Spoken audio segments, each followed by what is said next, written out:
Nitro versus and king मेरुम पूरे Hunter Hunter anime की best fight है और यार गोन और पीटो में फाइट नहीं होती, उसे फाइट नहीं कहते हैं ब्रो, उसे सुताई कहते हैं आप। एनीवेज काइमेरा एंड आर्क में हमने हमारे बदमाश बुड्ढे को पहली बार अपनी फुल पावर यूज करते हुए देखा था, but Nitro at its full power भी मेरुम के सामने कुछ भी नहीं था। बट एज वी नो कि उस टाइम पर नेट्रो की एज अराउंड 120 साल थी, वो अपनी प्राइम से बहुत ज्यादा दूर था। मोस्टली जो नैन मास्टर्स होते हैं वो अपना प्राइम 50 या 60 साल के अराउंड पर अचीव करते हैं। सो द क्वेश्चन है कि अगर नेट्रो अपने प्राइम में होता तो क्या वो मेरुम को हरा पाता? इस चीज को समझने के लिए ये जाना इंपॉर्टेंट है कि एक्चुअल फाइट में हुआ क्या था। वेल, फाइट की स्टार्टिंग से एक चीज काफी क्लियर थी कि जब हम नॉर्मल स्टैट्स की बात करते हैं, for example speed, aura, durability, attack power, इन सब के मामले में मेरुम नेट्रो से बहुत ज्यादा आ गया। इसके बाद एज वी नो की बात नेट्रो की ईगो पर आ गई थी और उसने अपना 100 टाइप गुआनियन बोधिसत्व यूज करना स्टार्ट कर दिया था। एट दिस पॉइंट नेट्रो पागलों की तरह मेरुम के ऊपर अटैक्स की बारिश कर रहा था, बट फिजिकली और aura wise Meruem build different है, like literally. Even though we know की नेट्रो ने स्टार्टिंग से पूरी फील्डिंग सेट कर रखी थी, बट एक फेयर फाइट में उसका जीतना वाज इम्पॉसिबल। एज जब भी वो एंड किंग के ऊपर अपने 99 हैंड्स का यूज करके अटैक लाइन करता था, मेरुम बिना टाइम वेस्ट किए अपना काउंटर अटैक लॉन्च कर देता था। सो भले पिट मेरुम रहा था, बट बैक फुट पर नेट्रो ही था।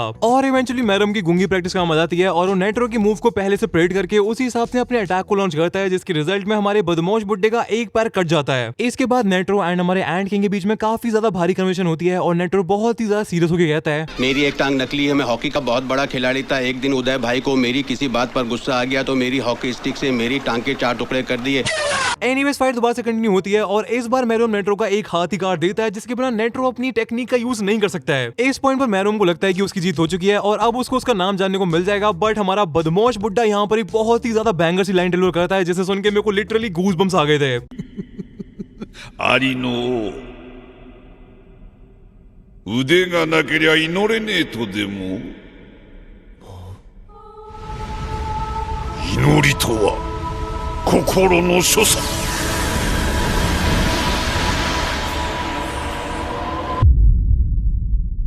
नेट्रो अपना फाइनल मूव यूज करता है दी जीरो हैंड, जो कि पूरी एनिमे का मोस्ट पावरफुल अटैक था अगर गोन के जानवर वाले वर्जन को साइड रखें तो। बट इतने ज्यादा पावरफुल अटैक के बाद भी मेरुम को सिर्फ उतना ही डैमेज आया जितना खबीब वर्सेस मैग्रेगोर की फाइट में खबीब को आया था। और दोस्तों ये देखने के बाद मेरे अंदर की शोनिन फैन को समझ में आ गया था कि मेरुम सिर्फ दोस्ती की शक्ति, टॉक नो जुत्सु इस सब सिखाने वाला है, बाकी किसी की बस की बात नहीं है। बट दोस्तों एक बार फिर नेट्रो के अंदर का एमिनेम जग जाता है और हमारा बदमाश बुड्ढा अगेन एक बहुत ही ज्यादा क्रेजी लाइन डिलीवर करता है। Really don't have any idea, do you?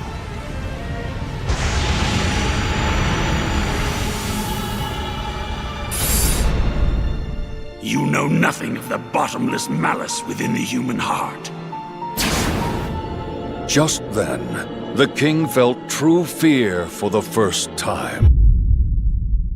इसके बाद एज वी नो नेट्रो ने बहुत ही ज्यादा प्यार से मेरुम को एक रोज दिया था, जिसकी वजह से मेरुम का चिक चिक बूम हो गया था। So still the point is कि इवन दो फाइट का रिजल्ट डिसाइडेड था, बट पूरी की पूरी फाइट में मेरुम ने नेट्रो को बहुत ही ज्यादा गंदे तरीके से ओवर पावर किया था। बट इस वाली फाइट में नेट्रो के पास जो एक सिंगल मेजर एडवांटेज थी वो थी उसकी नैन एबिलिटी 100 टाइप गुआनियन बोधिसत्व। और तोगाशी सेंसे ने पूरे ऊपर आर्क बहुत ही ज्यादा क्लेवरली दिखाया। एज फिजिकल स्टैट्स वगैरह के मामले में रॉयल गार्ड्स एंड मेरुम अपनी खुद की एक लीग में थे, but royal guards and Meruem सिर्फ दो चीजों में लैक करते थे, the experience and nen ability. अगर रॉयल गार्ड्स के पास फैंटम ट्रूप्स की तरह कुछ क्रेजी नैन एबिलिटी होती है, then it was freaking over bro। Still जैसा बिस्की ने लोगों को समझाया था कि इवन तो तुम्हारा ओपोनेंट तुमसे ज्यादा पावरफुल है, इसका मतलब ये नहीं कि तुम्हारे जीतने के चांसेस 0% है। अगर तुम्हारा दिन अच्छा है और तुम्हारे ओपोनेंट का दिन खराब है तो तुम अपने से ज्यादा पावरफुल ओपोनेंट्स को भी हरा सकते हो। हमारे वाले केस में बिना डाउट के स्ट्रॉन्गर बंदा मेरुम है और उसका underdog opponent Nitro. So prime Nitro के पास दो एडवांटेजेस होंगे जो कि ओल्ड नेट्रो के पास भी थे, दी बैटल एक्सपीरियंस एंड एक broken nen ability. But the question is कि क्या प्राइम नेट्रो इतना ज्यादा पावरफुल था कि वो अपनी एडवांटेजेस का फायदा उठा के मेरुम को हरा सके? ये जानने के लिए हमें पता लगाना पड़ेगा कि प्राइम नेट्रो है कौन और वो ओल्ड मैन नेट्रो से कितना ज्यादा पावरफुल है। प्राइम नेट्रो के बारे में फर्स्ट थिंग जब वो खुद नेट्रो ने बताई थी जब वो 9 वैन मॉल के साथ एंड कॉलोनी को एनालाइज कर रहा था, वो ये है कि वो इस टाइम पर अपनी प्राइम सेल्फ के हाफ के बराबर है, जिससे हम इजीली कह सकते हैं कि prime Nitro old man Nitro से 2 टाइम्स ज्यादा पावरफुल था। बट द प्रॉब्लम इसकी नेट्रो एक काफी ज्यादा अनरिलायबल सोर्स ऑफ इन्फॉर्मेशन है। इसी कन्वर्सेशन में उसने कहा था कि पीटो डेफिनेटली उससे ज्यादा पावरफुल है और मोरल एंड नॉब उसके लेवल पर आ चुके हैं, which is definitely not true. Still Nitro की बात को मानने के अलावा हमारे पास कोई और ऑप्शन नहीं है, एज हमारे पास यंग नेट्रो के बारे में ज्यादा इन्फॉर्मेशन है ही नहीं। इसलिए दी बेस्ट ऑप्शन है कि हम नेट्रो के हर एक फीट के बारे में बात करें जो कि हमको पता है। Also we will have to decide कि ओल्ड मैन नेट्रो कितना ज्यादा पावरफुल था, जिससे हम फाइनली एक्चुअल में पता लगा पाएंगे कि प्राइम नेट्रो एंड मेरुम की फाइट कैसी दिखती। सो नेट्रो कब एक हंटर बना था ये तो हमको पता नहीं है, बट हमको ये जरूर पता है कि नेट्रो एक मार्शल आर्टिस्ट था जिसने मार्शल आर्ट्स में मास्टरी अचीव कर ली थी एट द एज ऑफ 46। इसके बाद अपना ग्रेटिट्यूड शो करने के लिए और अपने पंचेस की स्पीड को इंक्रीज करने के लिए नेट्रो ने अपनी फेमस ट्रेनिंग चालू करी थी, जहां पर अपने हाथों को ज्वाइन करता है, प्रे करता है एंड उसके बाद एक पंच को थ्रो करता है और उसने हर एक दिन यही सेम चीज 10,000 बार की थी अगले 5 सालों तक। 5 साल से ट्रेनिंग करने के बाद उसके पंचेस की स्पीड इतनी ज्यादा फास्ट हो गई थी कि उसने अपने 10,000 पंचेस सिर्फ 1 घंटे के अंदर ही कंप्लीट कर दिए थे। दैट इज 166 पंचेस पर मिनट और 3 पंचेस पर सेकंड। बट इस वाली ट्रेनिंग से सिर्फ नेट्रो की स्पीड ही फास्ट नहीं हुई थी, उसका टोटल नैन, उसका ऑरा हद से ज्यादा इंक्रीज हो गया था। इवन अगर हम ओन नेट्रो की बात करते हैं और अगर हम मैरोम को थोड़ा साइड करते हैं तो नेट्रो के बराबर नैन किसी के पास भी नहीं है। तो अपनी प्राइम में टोटल नैन के मामले में नेट्रो एक अलग ही लीग में था।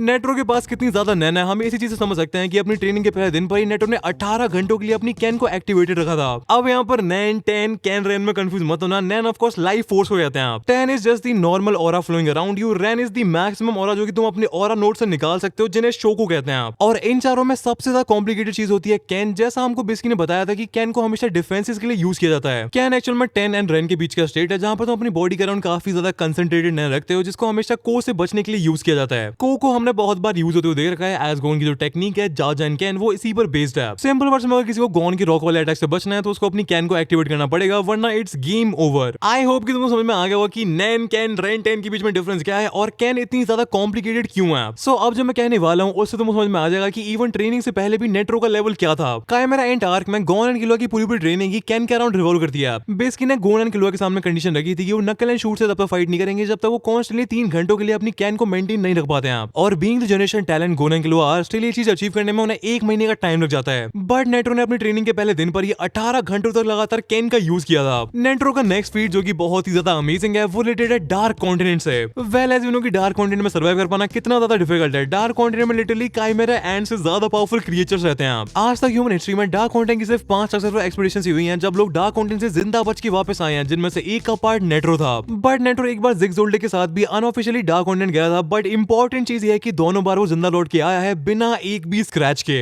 ये चीज बहुत ही ज्यादा क्रेजी है एज डार्क कॉन्टिनेंट जाके जिंदा वापस आने के चांसेस हैं 0.04%, जिसका मतलब है कि अगर 10,000 लोग जाते हैं तो सिर्फ 4 लोग ही वापस आ पाते हैं। सो ओल्ड मैन नेट्रो और उसके बाद प्राइम नेट्रो को स्किल करने से पहले मैं नेट्रो के एक और फीड के बारे में बात करना चाहता हूं जो कि है नेट्रो की नैन एबिलिटी 100 टाइप गुआनियन बोधिसत्वा। नेट्रो की नैन एबिलिटी अपने आप में बहुत ही ज्यादा पावरफुल एंड स्पेशल है और तुमको समझाने के लिए कि नेट्रो नैन को यूज करने में कितना ज्यादा प्रोफिशिएंट है मेरे को तुमको हंटर्स के बेसिक्स दोबारा से रिवाइज करवाने पड़ेंगे। सो हर एक नैन यूजर का टाइप होता है जिसके साथ वो पैदा होते हैं और इन टोटल 6 9 टाइप्स एग्जिस्ट करती हैं। अगर मैं तुमको एग्जांपल का बताऊं तो पीटो को पीटने वाला गॉन है एक एनहांसर, गॉन का बेस्ट फ्रेंड हिसोका है एक ट्रांसम्यूटर, सास के उचिया का अपग्रेडेड वर्जन कुरापी का है एक कॉन्चरर, एटलीस्ट जब तक वो अपने शारिंगन को एक्टिवेट नहीं कर लेता है। गोन का असली बाप एंड वे बेटर बाप देन जीन लियोरियो है एक एमिटर, शानलर है एक मैनिपुलेटर और स्पाइडर्स का लीडर क्रोलो लूसिफर है एक specialist. And as you know कि अगर तुम एक एनहांसर हो तो तुम्हारे लिए एनहांसमेंट वाली नई टेक्निक्स को सीखना इजी होगा एंड वो तुम्हारे लिए फायदेमंद भी होगा एज तुम अपनी मैक्स पोटेंशियल को रीच कर पाओगे। So after clearing all the rules दोबारा आते हैं हमारे बुड्ढे पर जो कि एक एनहांसर है और वो एक टाइम में पूरी दुनिया का स्ट्रॉन्गेस्ट नैन यूजर हुआ करता था। सो ऑफ कोर्स तुम ये अज्यूम करोगे कि नेट्रो के पास एनहांसमेंट वाली नैन एबिलिटीज होंगी, but you are totally wrong as Netero कोई भी एनहांसमेंट वाली टेक्निक यूज करता ही नहीं है। ऑफ कोर्स वो एनहांसमेंट यूज करके अपनी स्पीड, ड्यूरेबिलिटी और अटैक पावर को इनकी जरूरत है, बट उसके पास गोन की तरह कोई स्पेशल एनहांसमेंट टेक्निक नहीं है। अब क्वेश्चन ये आता है कि जो टेक्निक नेट्रो यूज करता है दी 100 टाइप गुआनियन बोधिसत्वा वो क्या है फिर? वेल मैं पहले क्लियर कर दूं कि जो हमको बोधिसत्वा गॉडेस का स्टैचू देखने को मिलता है वो कॉन्जुरेशन नहीं है। एज कॉन्जुरेशन का यूज करके हम अपनी नैन से रियल लाइफ चीजें बना सकते हैं जस्ट लाइक कुरापिका की चेन्स, बट जो बोधिसत्वा गॉडेस का स्टैचू है वो कोई रियल लाइफ फिजिकल ऑब्जेक्ट नहीं है, वो काइंड ऑफ एक मैनिफेस्टेशन है which is made up of nen. Now we know कि नेट्रो एटलीस्ट कॉन्जुरेशन का यूज नहीं करता है। वेल सो नेट्रो की टेक्निक वर्क करती कैसे है फिर? सो फर्स्ट ऑफ ऑल वो यूज करता है एमिशन का to get the Bodhisattva goddess, उसके बाद वो यूज करता है एनहांसमेंट का बोधिसत्वा के स्टैट्स लाइक अटैक पावर को बफ करने के लिए, and then finally Netero use करता है मैनिपुलेशन का एक्चुअल में उस पूरे नैन कंस्ट्रक्ट को यूज करने के लिए। Aside from the crazy fact कि नेट्रो एक टाइम पे 3 तरह की नैन एबिलिटीज यूज करता है, दी थिंग इज कि जैसा मैं तुम्हें बताया नेट्रो एक एनहांसर है। वो एमिशन को सिर्फ 80% एफिशिएंसी पर यूज कर सकता है और मैनिपुलेशन को सिर्फ 60% पर, जिसका सिंपल सा मतलब ये है कि जो हमने नेट्रो देखा है वो अपनी पावर का सही से यूज कर ही नहीं रहा था क्योंकि उसको करने की जरूरत ही नहीं है, वो इतना ज्यादा पावरफुल है। हंटर की दुनिया में डेफिनेटली बहुत सारी over powered enhancer abilities exist करती होंगी, इट इज इनएविटेबल, वर्ल्ड ही इतना ज्यादा बड़ा है। बट नेट्रो को कभी अपनी टेक्निक के बारे में सोचने की जरूरत पड़ी ही नहीं, he was that overpowered. Anyways अब आते हैं वीडियो के क्लाइमेक्स पर। हम पहले पता लगाने वाले हैं ओल्ड मैन नेट्रो के stats along with that and king Mariam के स्टैट्स, और फाइनली हम पता लगाने वाले हैं प्राइम नेट्रो के स्टैट्स जो कि बेसिकली डबल होंगे ओल्ड मैन नेट्रो के स्टैट्स के। और फिर हम इस पूरे डेटा का यूज करेंगे इस कंक्लूजन पर पहुंचने के लिए कि क्या प्राइम नेट्रो सच में मैरियम को हरा सकता था या फिर नहीं। सो सबसे पहले दो चीजों को साइड कर देते हैं, that is aura and stamina, as ये वाली चीजें फाइट मैटर करने वाली नहीं है, एज दोनों कैरेक्टर्स के पास लिमिटलेस ऑरा और स्टैमिना है एटलीस्ट इस वाले फाइट के कंटेक्स्ट में, और ये दोनों चीजें इस वाली फाइट की डिसाइडिंग फैक्टर नहीं होने वाली हैं। जब हम प्राइम नेट्रो की बात करेंगे तब ऑरा मैटर करेगा, but basically attack potency, durability and speed के के कंटेक्स्ट में, जिसके बारे में हम सेपरेटली बात करने वाले हैं। सबसे पहले बात करते हैं अटैक पोटेंसी की। तो ओल्ड मैन नेट्रो की 99 फिस्ट वाले अटैक्स बहुत ही ज्यादा पावरफुल थे, स्पेशली अगर हम मैरोम वाली फाइट से हट के देखते हैं तो एज नेट्रो के अटैक का रियल स्केल हमने पीटो के अगेंस्ट में देखा था। नेट्रो ने जस्ट बोधिसत्व के एक हाथ का यूज किया था और वो एक स्ट्राइक ही इतनी ज्यादा पावरफुल थी कि हमारा बदमाश बिल्ला किलोमीटर तक फिक के दूर गया था। तुमको पता है कि बिल्लियों का रिएक्शन टाइम कितना ज्यादा फास्ट होता है, सेम चीज पीटो के केस में भी है। स्टिल पीटो के दिमाग को कुछ भी प्रोसेस करने का टाइम मिला ही नहीं था।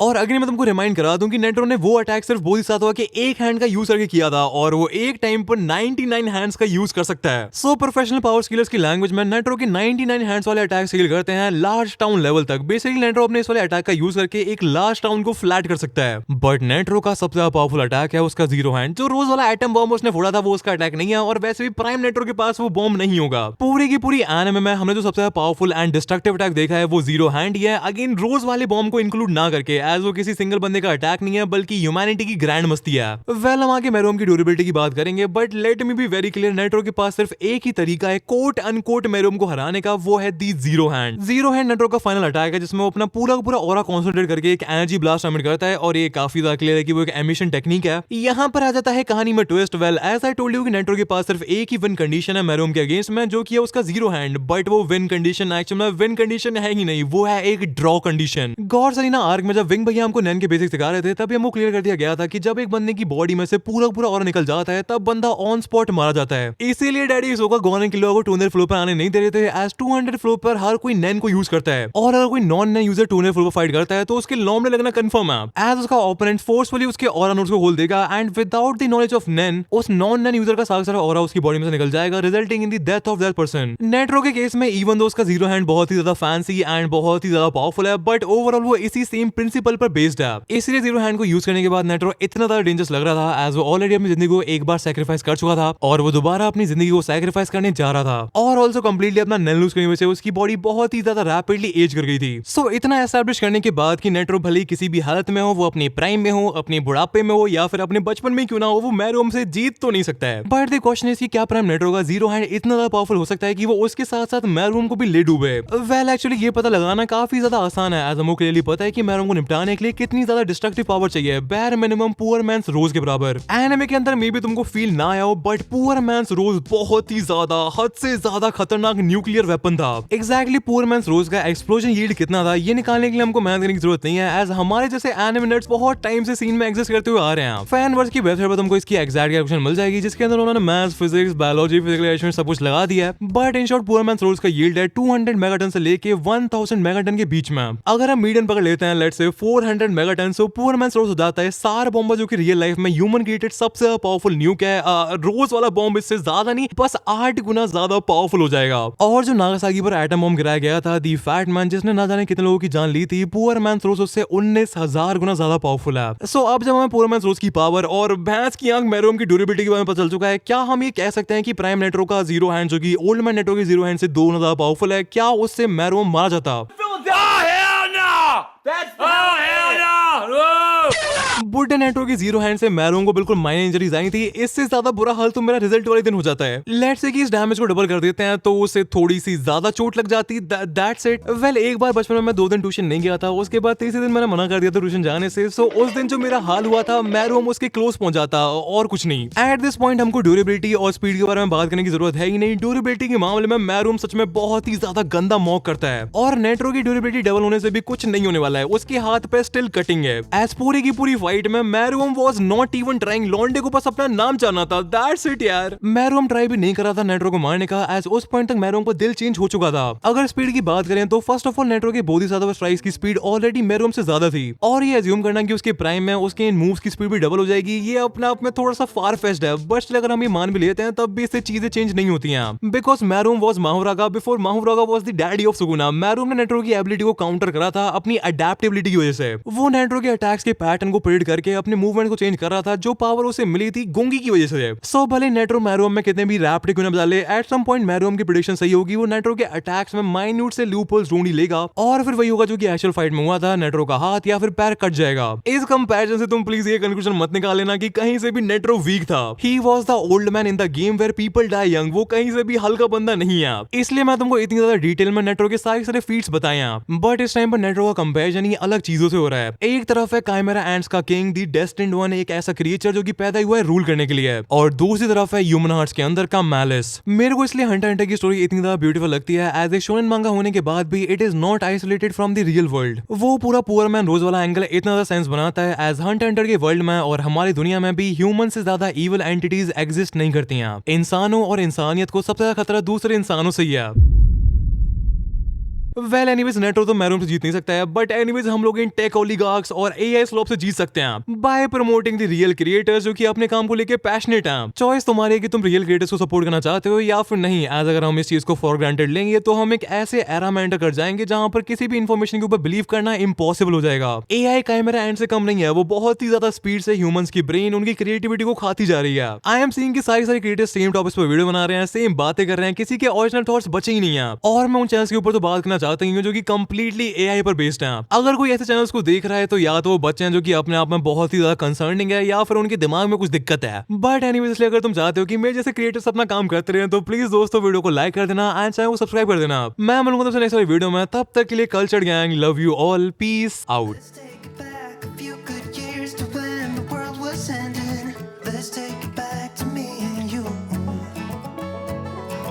You called me up and said that you just got your driver's license.